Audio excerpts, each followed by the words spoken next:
দেখেন এটা হচ্ছে গা গোলাপি কালার গোলাপ, লাল নীল গোলাপের ভালোবাসা পেতে চান আমার সকল বন্ধুরাই দেখেন তো একদম অরিজিনালি গোলাপ আমাদের সকল ভাইয়েরা আমরা যারা বলি লাল নীল গোলাপের ভালোবাসা, লাল নীল অভিনন্দন চাই, আপনি তাহলে ফুল সেন্টারকে ভালোবাসেন, স্টার সেন্টারের পাশে থাকেন, স্টার সেন্টারের প্রতিটা ভিডিও দেখার চেষ্টা করবেন, স্টার সেন্টারকে আপনি রেসপেক্ট করবেন।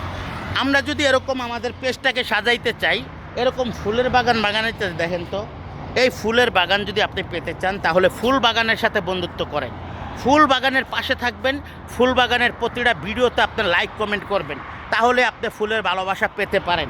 এরকম লাল নীল ফুল পেয়ে আপনার বাড়িটাকে আপনি সাজিয়ে দিতে পারেন বিভিন্ন রকমে। প্রিয় ভাই আপনাকে বলি, কারো ওপর কোনো হিংসা বিদ্বেষ রাখবেন না। আর এই ফুলের ভালোবাসা আপনার জন্য কেমনে, আপনি যদি একজন স্টার সেন্টারের পাশে থাকেন, একটা ফুল সেন্টারের পাশে ভালোবাসা পেতে চান, তাহলেই আপনার এখান থেকে কিছু একটা আর্নিং করা যাবে। দেখেন তো একদম কত সুন্দর ফুল বাগান। এই ফুল বাগানের পাশে থেকে আপনি ফুলের ভালোবাসাটা অর্জন করবেন। অবশ্যই আপনার জন্য ফুল নিয়ে ফুল বাগানের মালিক বসে আছে, আপনি যান তার বাড়িতে ফুল দেওয়ার জন্য, আপনি ফুল পেয়ে যাবেন। আপনি ফুল সেন্টারকে ভালো না বাসলে আপনি ফুল পাইবেন কীভাবে ভাই? এভাবে যদি ফুলের বাগানে আসতে পারেন ফুল পেয়ে যাবেন।